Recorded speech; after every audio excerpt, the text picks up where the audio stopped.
Hi, turning to the extended lens as we explore below topics and more. U.S. condemns Hong Kong ban of Tiananmen Square massacre events. Biden orders ban on 59 Chinese defense and tech firms. Biden considers 50% minimum corporate tax rate to pay for infrastructure bill. Bill Gates, Warren Buffett to launch game-changing nuclear power plant in Wyoming. Mike Pence says he and Trump may never see eye to eye on January. Welcome back to the Extended Lens. I'm your host Katherine Dong. We will be posting exclusive episodes daily you can only find in the Extended Lens. So we invite you to like and subscribe. And let's start today by talking about U.S. condemns Hong Kong ban of Tiananmen Square massacre events. The Biden administration accused Hong Kong authorities of suppressing annual events held to mark the victims of Beijing's 1989 military massacres of pro-democracy civilians. On June 2nd, Jalina Porter, principal deputy spokesperson for the U.S. Department of State, said at a press briefing that the United States condemns actions by Hong Kong authorities that prompted organizers to close the June 4th museum that commemorates the 1989 Tiananmen Square massacre. She criticized Hong Kong and Beijing authorities who continue to silence dissenting voices by also attempting to erase the horrific massacre from history. Now let's move on to another topic. Biden orders ban on 59 Chinese defense and tech firms. President Joe Biden signed an executive order on June 3rd amending a Trump-era ban that prohibits U.S. investors from investing in Chinese military companies. The new order expands the previous prohibition list by adding more Chinese defense and surveillance technology firms. The order also moved the authorities of selecting targeted companies to the Treasury Department from the Defense Department. Biden's order expands the scope of the national emergency declared by then-President Donald Trump last year and bans more companies involved in the development or use of Chinese surveillance technology to facilitate repression or serious human rights abuse. The orders prohibit United States persons from engaging in the purchase or sale of any publicly traded securities of 59 entities listed in the annex of the executive order. Blacklisted companies include telecoms equipment maker Huawei, video surveillance manufacturer Hikvision, aerospace firm Aviation Industry Corp of China, and state-run mobile operator China Mobile and China Telecom. And the third news we're going to discuss about. Biden considers 15% minimum corporate tax rate to pay for infrastructure bill.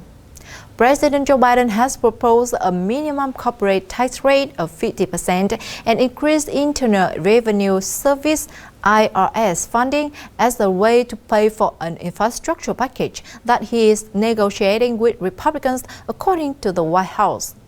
White House Press Secretary Jen Psaki told a reporter.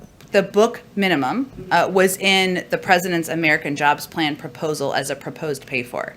It was also in our budget. So this is not a new idea. This is a component of what he's proposed for a pay-for that he's lifting up as a question as to whether they could agree to that, because it certainly doesn't violate anything about the 2017 taxes. The Biden administration says it will be able to bring in $700 billion through increasing tax enforcement from the IRS, a suggestion that some Republicans are open to. He also talked, of course, about the benefit of tax enforcement and how that could be a revenue raiser. I will note that this has been a good discussion and good ongoing discussion where we're working to find areas of agreement. We also feel there are a number of paths forward. Next week, the House is going to be marking up the American Jobs Plan. So President's looking forward to engaging with Senator Capito tomorrow.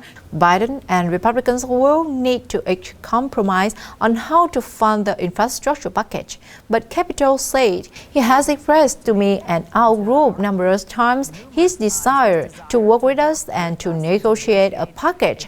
And I think that's what you see. In fact, we're inching towards one another. Next, we're going to talk about Bill Gates, Warren Buffett to launch game-changing nuclear power plant in Wyoming.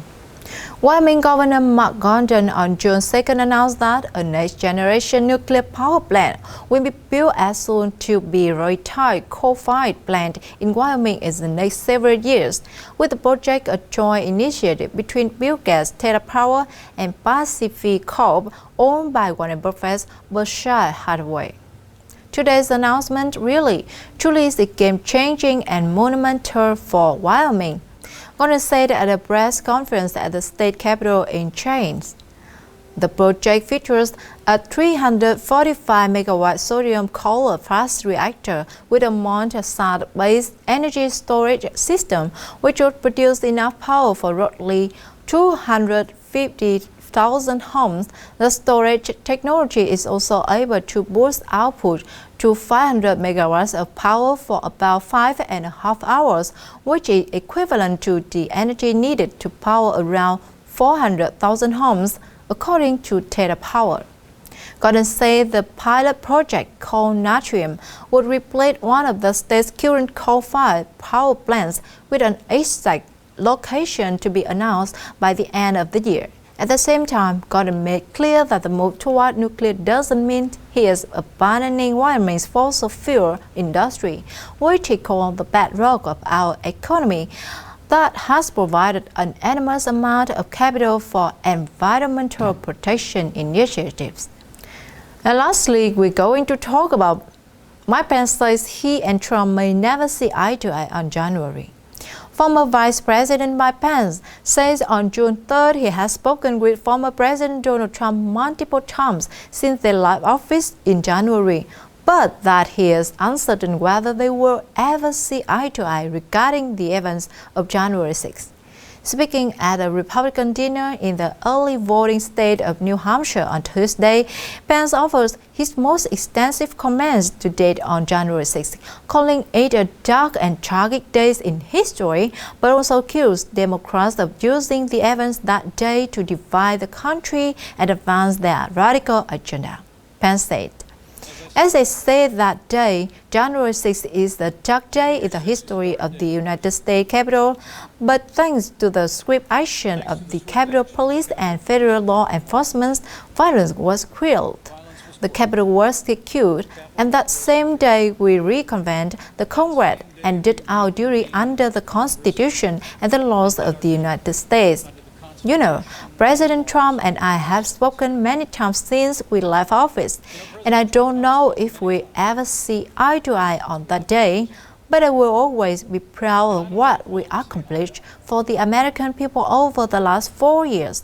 And I will not allow Democrats or their allies in the media to use one tragic day to discredit the aspirations of millions of Americans, or allow Democrats or their allies in the media to distract our attention from a new administration intent or defying our country to advance their radical agenda." Rioters and protesters breached the U.S. Capitol while lawmakers were counting electoral college votes. Thousands of other protesters peacefully protested outside the building. And that's all for today, my friends. What do you think? Let me know below. If you like what you heard, don't forget to share it with at least one of your friends, because everyone deserves to know the truth.